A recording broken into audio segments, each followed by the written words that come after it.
Good evening, everyone, and welcome to the House's third annual JEDx. Jonathan is how you would describe a serial entrepreneur.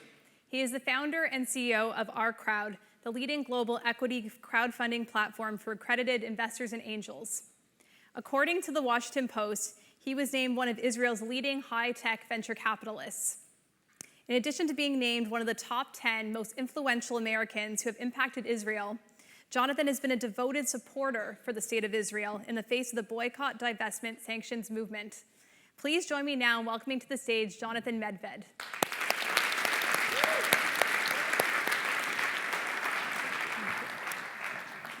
No compromises. It's sort of the story of my life, and I hope many of yours. I never looked at being Jewish as a way of giving stuff up. I know that many people like to look at it that way, especially people who've become religious and their friends sort of look at them and say, well, how do you give all that stuff up? I never looked at it that way. I always looked at what I got rather than what I gave up. And what I'd like to talk about tonight are 5 things that are sort of important to me. I want to talk about my own Jewish journey, Jewish lifestyle. I want to talk about business. I want to talk about fun. I want to talk about leadership. I want to talk about family, all sort of important Jewish topics. I didn't grow up observant. I grew up in California, born in San Diego, grew up in LA. I was expelled from Hebrew school. I don't want to tell you why, it was really bad, but I was expelled. We had to move synagogue so I get bar mitzvahed. I never attended a Jewish youth group. And through a long sort of circuitous journey, which started in college with sort of college activism and Zionism, and ended up bringing me to Israel and meeting my wife, I came back to a much more traditional observance. And I'll tell you that I never, ever looked at this as a sacrifice or as some kind of thing which all of a sudden I was giving stuff up. When I think about what it means to be living a Jewish lifestyle, I think about the first Shabbos meal or Shabbat meal I attended, and I think about the first Shabbat meal I hosted. I think about getting plastered on Purim. I think about my childhood memories of Seder at our house, where we ended up often in the pool after the first, half. And I think about my own Seders, where I was lucky enough to have my father join me, and now he's no longer with us. Think about sitting in a sukkah. Recently, last year, watched my son meet his bride under the branches in our sukkah. I think about the first shiurim that spoke to me, and then having to give my own Dvar Torah when I was basically an idiot, right? And had to all of a sudden learn some Torah over. I think about learning how to sing a Jewish song and messing the words up, okay? But getting the melody and sort of doing the la-la or the na-na part, okay? And then eventually, developing it. I think about literally the bliss of being under a talit during the Birkat HaKohanim, holding my father on one arm and then holding my sons in another arm. I think about celebrating the Brit of my grandson, who was named after my late father, later on. I think about just 2 weeks ago being under the chuppah with my son and his wife overlooking the hills of Beit Lechem. I think about funerals for family members, funerals for victims of terror. I think about Holocaust Day in Israel. I think about Yom Ha'atzmaut in Israel. I think about going to a tekes to watch one of my sons become an officer in the IDF. None of that is giving anything up. None of that is about somehow compromising or in any way reducing either your values or your commitment or your principles. It's all about what I got, what I've been enriched by. So that's sort of my thoughts on Yiddishkeit a little bit. Let's talk business. Look, I've been very lucky. I feel like I'm the Forrest Gump of venture capital. I was there early in fiber optics. Literally, I studied history at Berkeley. And I got involved through an old Jewish custom in technology. The custom is called nepotism. My late father, Dr. David Medved, was a serial entrepreneur before his time and a pioneer in fiber optics. And I had no clue what this was, but it was sort of like plastics in that movie, The Graduate. Fiber was cool. And even with my history degree, I became a relative expert quickly. I then actually built a company with him, sold it on to Amico, got into the internet when a guy named Mark Andreessen, built his first browser back in the 90s, and I built a software company that did multilingual internet stuff. I then became a venture capitalist in the go-go 90s, invested in e-commerce companies and more internet companies. I survived the bubble bursting. I did the mobile thing. Literally at a late age, I started messing around with ringtones. And now I'm a crowdfunder. So it seems like I've been zeitgeist compliant. Okay, I've basically walked with the trends, ran with the trends sometimes. I'm a very lucky person because I've not only combined both being an entrepreneur, but being an investor, venture capitalist, now crowdfunder, and much of my life is spent listening to people tell me their dreams. They come and they say, I would like to do the following. Help me. And there's nothing better than that, being able to actually create together with people. It turns out that according to Jewish tradition, the highest form of charity, according to the Rambam, is to give somebody a job.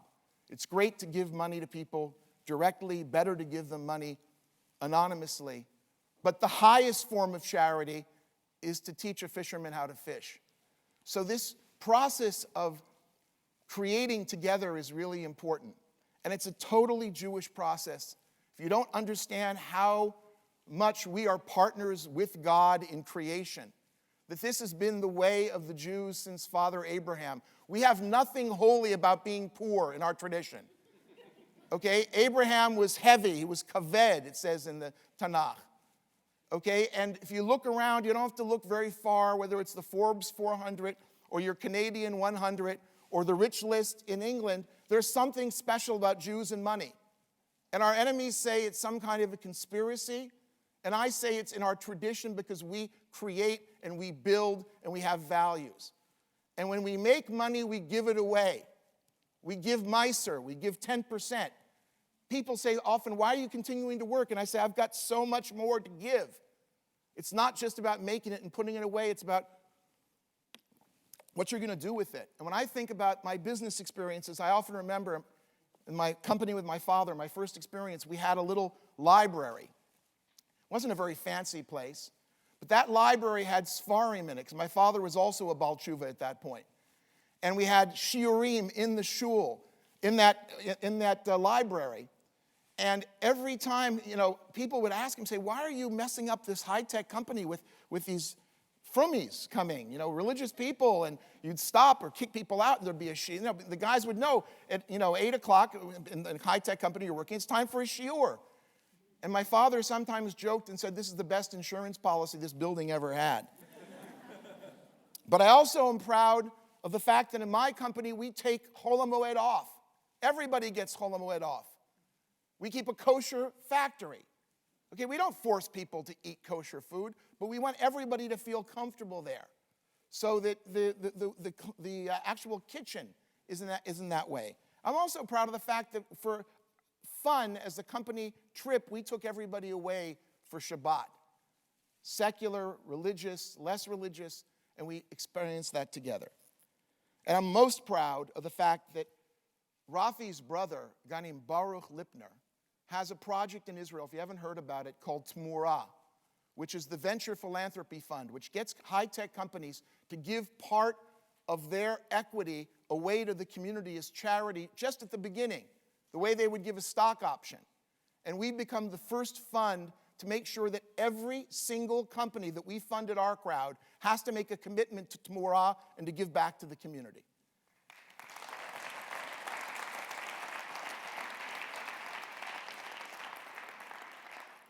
Let's talk about fun.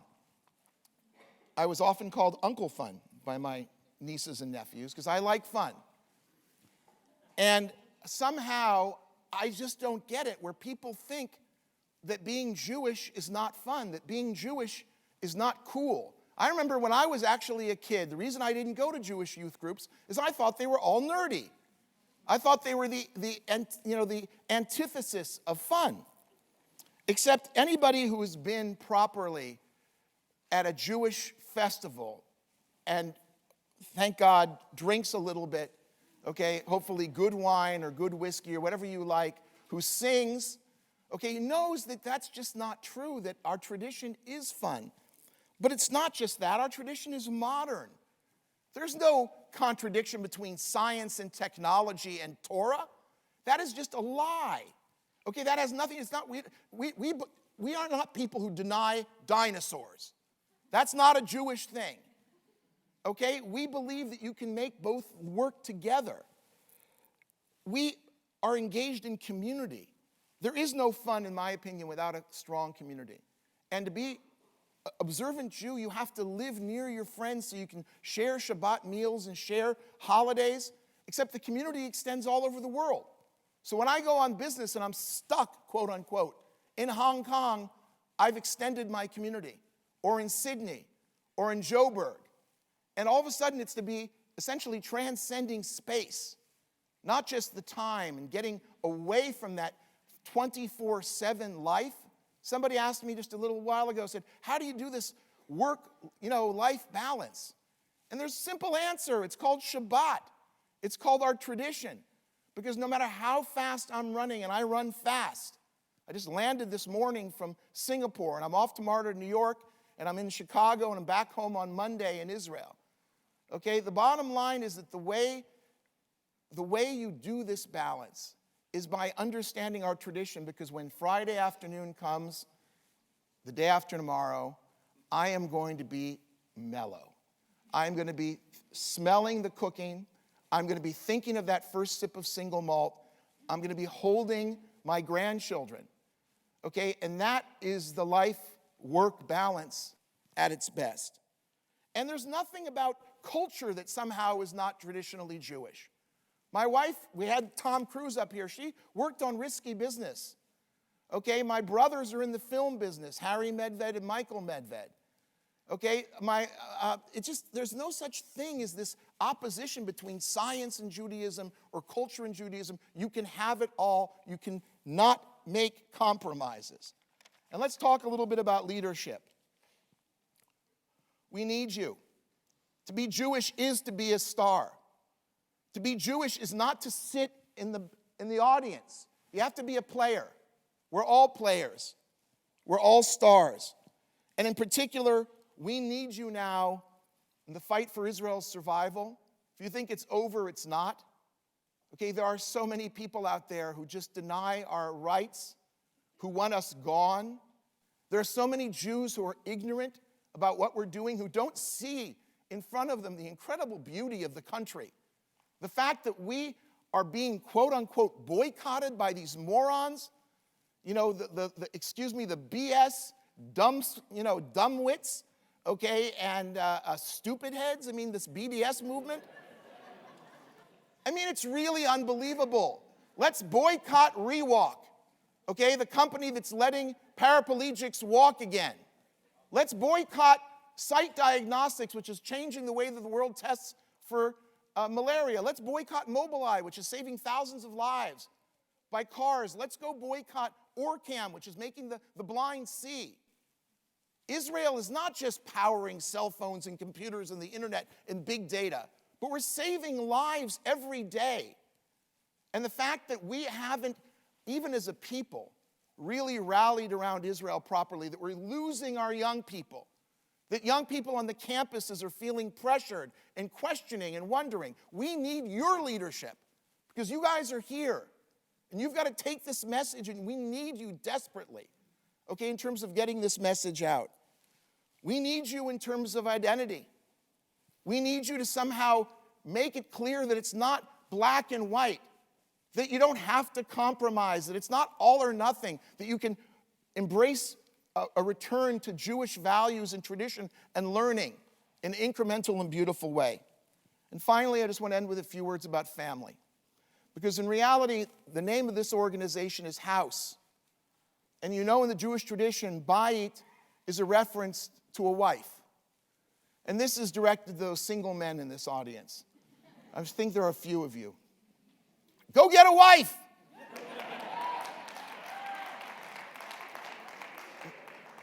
What are you waiting for? Really, seriously, guys. Okay, the bottom line is that you cannot properly live your life without building a house. And a house means a wife and a man. It means having kids. It means somehow reaching immortality. Because immortality is not the fact that your name is up in stars or that you got a lot of books that were on the bestseller list. Immortality is being part of this chain that goes to your parents and your grandparents and your great-grandparents, and you see it with your children and your grandchildren, God willing. Because there is nothing like holding your grandson on your knees at a bris as a sandak. There is nothing about teaching your granddaughter to say the Shema.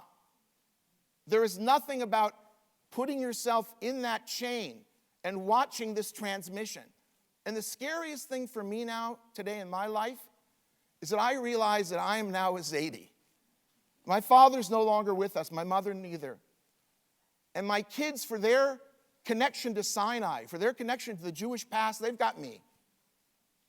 And I know where I came from. And I know my limitations, and I know how much I know. When I sit down with the Gemara and one of my kids are teaching me still. I'm playing catch-up Jewishly, and I'll always do. But that responsibility of being the transmitter, of being the connector, is one I feel very, very strongly. Life is going to go very fast, guys. I'm approaching 60. I can't believe it.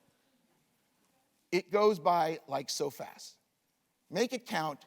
Live passionately. Live well. Get married. Okay? And live Jewish. Thank you very much.